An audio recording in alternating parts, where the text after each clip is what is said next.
Welcome back, everyone, and it's time to go balls deep! No, you're doing it wrong, bro. It's supposed to be welcome back, everyone. Let's go balls deep, guys. Today we have Matt from Tekken 101 joining us in breaking down why Zoro is the greatest swordsman yet. Now, before you guys start shouting, no, ABD, Zoro is not the greatest swordsman yet. What are you on about? Well, hear me out, okay? No! What I'm trying to say is that Zoro, at this current stage, has now all the faculties to be bestowed that title. In this video, with the help of the legendary Tekken 101, I'll be going over every one of these faculties that Zoro has shown to possess. From his ambitions and resolve, sword skills, mentorship, growth, his legendary swords, haki, including a theory of him possessing the Balls Deep Doujutsu, which only a few possess in the One Piece series, from Mihawk to Cavendish and possibly even Imu Sama. After the time skip and the Wano arc, Zoro has reached a stage where only time is a factor to him becoming the greatest swordsman. And I'm going to explain all of this, but before we get into these points, let's quickly go over the current strongest swordsman so we have a benchmark to determine Zoro's position, starting from none other than Mihawk, who currently still holds the title of being the greatest swordsman in the world. This was reinforced time after time. But leaving that legend aside, we have other renowned swordsmen like Shanks, Rayleigh, Vista, Killer, Cavendish, and pretty much all the OGs from Wano like Kiemon to Denjiro. Now, I mentioned those who are alive, but obviously if you're taking the pinnacle of swordsmanship, we have Ryuma, Oden, and maybe even Roger, who all definitely takes the cake, but they're dead. Regardless, the argument I'm presenting is that Zoro is in fact potentially more skilled and stronger in swordsmanship than everyone I mentioned apart from Mihawk and maybe even Vista. Now, this is a heavy statement, especially when we bring a Yonko like Shanks into the mix. But remember guys, I said swordsmen, not fighters. Shanks' overall strength is disposed by his ridiculous haki and possibly other skills. We know this from Mihawk's refusal to fight him after Shanks lost one of his arms. To say that he's a swordsman of the highest degree would be an overstatement, but again, this is debatable. This can also be applied to some of the other characters who holds a sword. The point I'm trying to make is that after the time skip, there isn't much known competition for Zoro apart from his recent teacher Mihawk, and as I said earlier, Vista, who I believe Zoro could actually take on at his current level. However, this isn't a power scaling video. I know I missed out some amazing swordsmen like Ishor and Bogard. If you guys do want me to scale Zoro with all the others, let me know in the comment section below, cause I don't mind. Regardless, coming back to Zoro, let's get into why he already has all the ingredients to become the greatest. Starting with Zoro's ambition. Like Luffy, Zoro has an undying will to achieve his dream. Throughout Zoro's journey, he has been constantly reaffirming his goals of becoming the greatest. He had done this similarly to Luffy by following the law of attraction principle, along with that usual shonen character plot. By shouting out your dreams and letting everyone know what you're all about ends up being the key to success, as these affirmations will eventually be materialized. Zoro's will to carry out his ambition is also fueled by a personal vow he made to his long dead friend who he grew up with. He isn't just carrying on his own will, but also hers. The concept of will and passing on the dreams of those before is a recurring theme of One Piece. From the will of D to the knowledge and the will of the Ahara people, to the will of the Shandins and Noland, and even from the will of Hiruluk and so on. Zoro's accomplishment of his dream is the fulfillment of this theme. The second ingredient Zoro possesses is the typical shonen backstory, being related or raised by an important figure. Yes, you know how it is. It pretty much happens in every single shonen anime. Naruto being the son of the 4th Hokage, Ichigo being the son of a Shinigami, and the freaking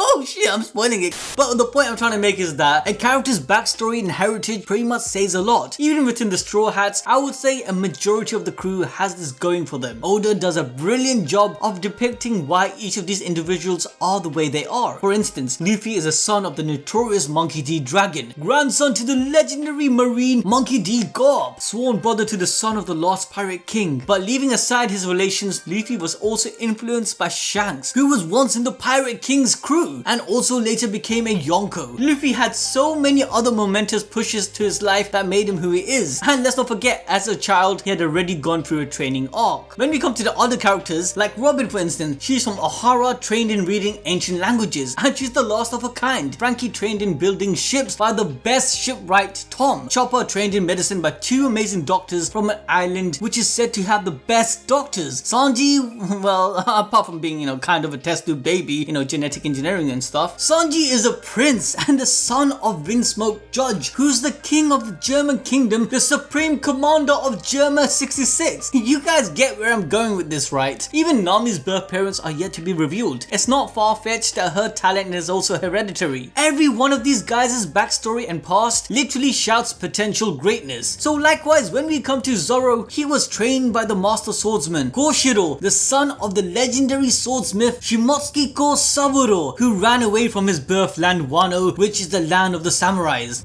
Saburo also crafted the great grade Mito Wado Ichimonji and Enma, in which Zoro also ends up possessing. We'll explain more about that in a bit, with Tekken going into the importance of Enma. So having all of these affiliation is a testament to Zoro's foundation. And just to throw in a theory, it's also possible that Zoro is a descendant of the legendary swordsman Ryuma himself due to their similarities. The reason I'm even suggesting this is due to Zoro's natural talent as a swordsman. Like, without any formal training, Zoro as a child was strong enough to defeat most adults. Also, you guys need to read Oda's Monster one-shot manga, as it was confirmed in SBS volume 47 that it's actually canon, being a prequel to One Piece. In the Monsters one-shot, you see Ryuma, and honestly, he looks so similar to Zoro, as though Oda was trying to hint at something. But with that, let's move on to the third prerequisite, which Zoro already obtained to become the greatest, being his swords. Yes, due to recently acquiring a monster of a sword, Enma, though it did replace Zoro's only black blade, Susui, which more than likely was brought to its height by none other than the legendary swordsman Ryuma himself. But this trade-off was well worth it, as Enma is the strongest sword Zoro ever possessed. In fact, break it down, Tekken. Oh yeah, talking about Zoro's Enma today. His newest, and let's just be honest here, the strongest sword Zoro has ever had in his possession. And I know that is a bold claim, because Zoro has used a lot of really cool swords throughout this story,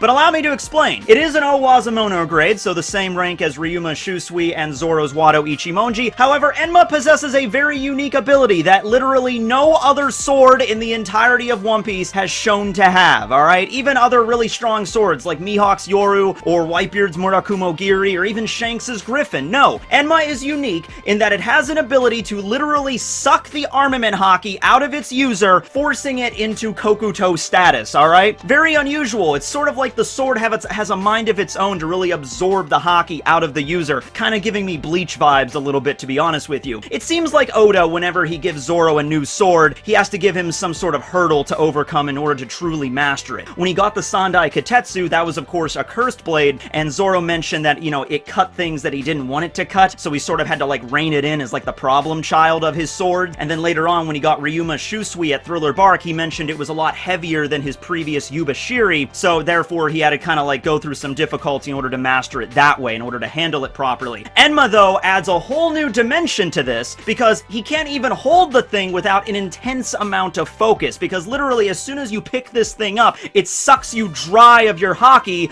And even with Zoro, like, his arm got all emaciated and shriveled up, and he had to sort of play like tug of war with his own haki in order to get Enma to like give it back to him, okay? It's a very difficult sword in order to master, and before Zoro, there was only one man capable of doing so. The greatest man among men in all of Wano, in all of the world, really. I'm of course referring to Kozuki Oden. He wielded Enma alongside Ame no Habakiri. Maybe Ame no Habakiri has a similar kind of ability, although we don't really know much about that sword in particular. But Enma certainly can do it, so it's usually referred to as the Guardian of Hell for that reason. And as Kinemon stated, literally no one was capable of wielding this sword other than Oden. It implies that there were other people that attempted to pick it up, but they literally got their haki sucked out of them, and I guess they died, you know, being in contact with the sword for too long. So Zoro definitely had a lot of an uphill battle with this, but by the time he got to Onigashima, he seemed to be able to wield the sword and cut with it without any sort of, serious ramification. Now, whenever he does use this sword's weapon, it kind of forcibly sucks out all of his haki at once. He has kind of a hard time controlling the output. So as a battle wears on and he gets more exhausted and more injured, it becomes a lot more dangerous for him to use Enma. However, there is also sort of a positive here, because when Zoro really wants to get serious, he can literally just let Enma suck out pretty much all of his haki into the blade, resulting in a huge, devastating, one-off, high-octane attack, which will probably kill anything it comes in contact with, at the risk of Zoro almost probably dying himself. But he's Zoro. Nothing happens to him. him whatsoever. Now, the exact metric on how stronger Enma makes the user is questionable. It completely depends on the amount of Haki that it absorbs, okay? When Zoro first picked it up, he was just going to casually try to slice a tree in half, as you do. He is Zoro. He could do that with no big deal, with probably just a butter knife. But in the case there, when he went to go slice the tree, not just the tree, but the entire cliffside they were standing on got sliced apart. I'm no power scaler, but I'm gonna say somewhere between 10 and 50 times stronger than Zoro is normally, and that was just like with a casual slice. That wasn't even Zoro getting really, really serious, and it depleted a lot of his Haki along the way, right? So it makes sense why only Oden and Zoro were capable of wielding this, and I can really think of no better sword for Zoro to have in his arsenal after Wano. I think Zoro is going to keep this blade, trading it off for Shusui. I would also like for him to get the Nidai Katetsu at some point, because right now he has two Owazamono grade swords and only one of the Wazamono, which is the Sandai. So maybe if the Sandai gets broken or something happens to it in Wano, or maybe he can return it to its creator, because Tenguyama Hitetsu was the one that created the Sandai, as well as the Amino Habekiri, which is Oden's other sword. Enma was created by Kozaburo Shimosuke. It would make sense to maybe give the Sandai back to Tenguyama, Zoro gets the Nidai, and then he would have not one, not two, but three Owazamono grade swords, one of which still being cursed, so the dynamic kind of stays the same. All of these swords in his possession, and he would be a truly devastating force to take on the final saga of One Piece. Thanks for having me, everybody. Enma! Okay, so I completely agree with that, especially with Zoro doing a trade-off to get another great grade Mito, and having the Shodai Kitetsu would give him that extra push. With the Wado Ichimonji, Enma, and then Shodai infusing his Haki into all of them over the course of time, it's likely that these great swords will become supreme grade, as Hitetsu pointed out would happen with Enma, but it's also likely that Enma will be the only one that becomes a permanent black sword. Either way, Zoro having 3 great swords and possibly later having a supreme grade showcases that his arsenal will be up to par with someone like Mihawk and his black sword. On that note, it brings us to the 4th point of Zoro reaching his milestone in being taught by the greatest swordsman in the world. Mihawk saw potential in Zoro. He saw something worth cultivating, like a botanist singling out one seed out of 1,000 and seeing it grow into a fruitful tree. Mihawk has probably been to all of the seas, through the Grand Line, through the New World, but he saw something in Zoro from the East Blue, the weakest sea of them all. He didn't spare the 50 ships of Don Craig he sliced, not even giving them a shred of respect, whose crew was said to be the largest and most powerful pirate crew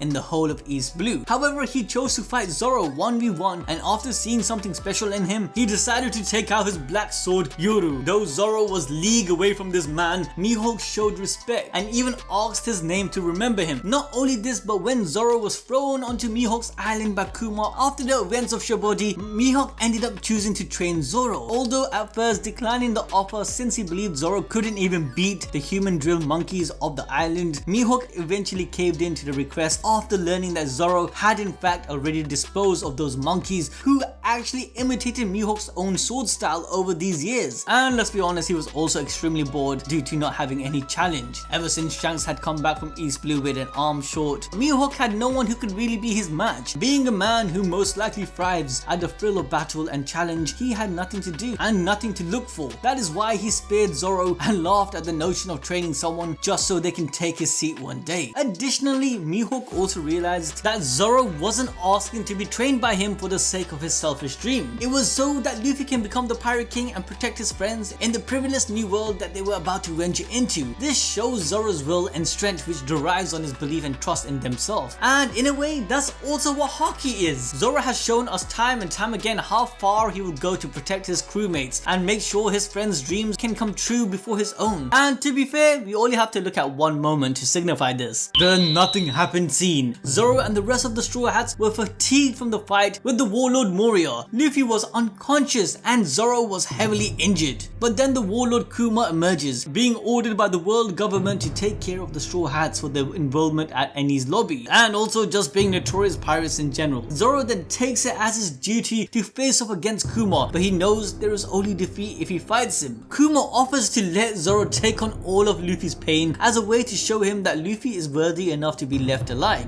Zoro being loyal to his crew and the will to save his friends and their dreams throws away his own dream of becoming the greatest swordsman, accepting this challenge, which Kuma says will be certain death. And with just a tiny taste of Luffy's pain, Zoro looks like he just came back from hell. However, this does not deter him, and he takes the leap and indulges in all of Luffy's pain, coming out of it like a corpse when Sanji finds him. I don't know what else is a more iconic moment in One Piece, which not only proves Zoro's unwavering will, but also shows his strength, not just in physical sense, but on a mental note.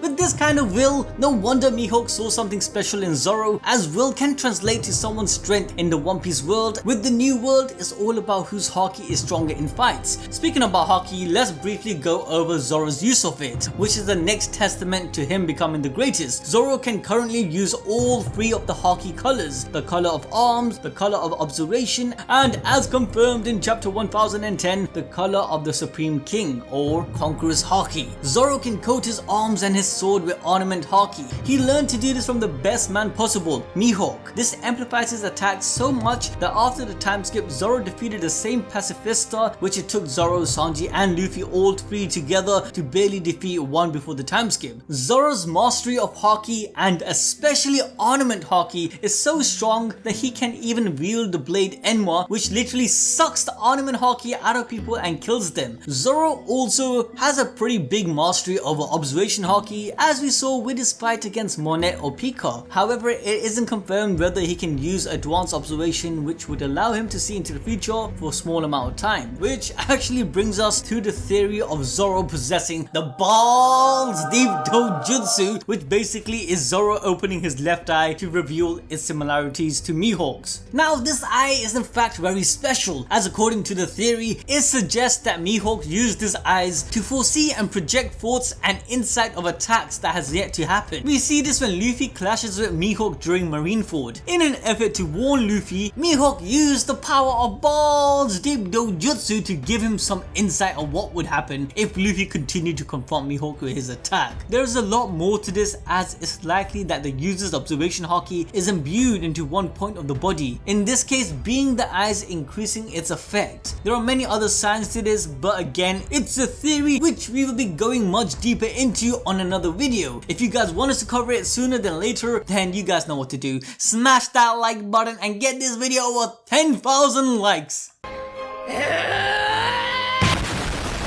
Now lastly, we come to Zoro's Conqueror's Haki. We learned in chapter 1010 that Zoro can use this form of Haki, and also he was likely using it without knowing what it was. During the fight with Kaido, Zoro in a last ditch effort takes out his sword and calls upon his demon ability Ashura and slices Kaido. Being shocked, Kaido mentions how this is the Conqueror's Haki, hinting to us that the Ashura ability that Zoro was using all this time since Eni's lobby had derived from him using this Haki. So using Conqueror's Haki and his newfound power with Enma, Zoro was able to wound Kaido to the point where Kaido himself states that this wound will stay with him forever. Just think about that, Kaido is a freaking Yonko. This just highlights the level Zoro is on. And which brings us to the final point. Unlike most wise captain, Zoro isn't that much weaker than Luffy. In fact, most people whenever they meet the Straw Hats says that Zoro must be the captain of the crew, which could have been likely due to his possession of the Supreme King's Haki. This ability is likely the reason Zoro sometimes feels more of a captain than Luffy, along with Zoro's more serious and direct nature, especially in times where Luffy's naivety clouds his decision. For example, Zoro was the one who pushed Luffy into making a decision to let Usopp leave the crew. And again, this is reinforced with other characters mistaking Zoro as the captain. For example, Mr. One was puzzled on how someone like Zoro wasn't a captain. Even at Whiskey's peak, when he fought off all those bounty hunters, they thought he was actually the captain. Frankie's friend also questioned why isn't he the captain. During Fishman Island, Hody's crew also questioned on how Zoro isn't the captain of the crew, as he was able to easily take on more than 10,000 fishmen on his own. And honestly, the list can keep on going. Zoro is just built different. So all in all, after the time skip and now Wano, Zoro obtained mastery over Haki, mastery over his Ashura ability, increased his arsenal by gaining a broken ass sword belonging to one of the strongest swordsmen to ever lived, Oden. And as Tekking was saying saying if Zoro replaces his Sandai Kitetsu with another cursed Kitetsu, for instance the Nidai Kitetsu, he would have 3 great grade swords. Or possibly, maybe he will eventually stumble across the Shoudai Kitetsu, which is a supreme grade sword. After leveling up his Wado, Ichimonji and Enma, Zoro will ultimately have 3 supreme grade swords by the end of the series. Just imagine how broken he would be. Let's not forget that Zoro did tank the strongest attacks from the 2 Yonkos being Big Mom and Kaido, and he survived. We still have yet to see Zoro opening up his right eye, and even if there's nothing to it, Zoro has already showcased his ability as being the greatest swordsman. I'd say the next biggest fight for him would be fighting Shiryu of the Rain from Blackbeard Pirates, where I believe Shiryu will be outclassed by Zoro with his incredible skills. And also, if Oda was to reveal Zoro having Balls Deep Doujutsu, it'll be the perfect matchup because, you know, Shiryu has the devil fruit allowing him to become invisible. But anyway guys, that's it for this video. I hope I broke down all the ingredients which makes Zoro the greatest swordsman. It was a lot of fun working with Matt. He's an amazing guy, so please make sure to check out his channel. We put a link to it in the comment section below. And if you want to see more collabs like this, then make sure you're staying tuned by dinging that notification bell and subscribe to stay updated with all our content. With that guys, we'll catch you lot next time.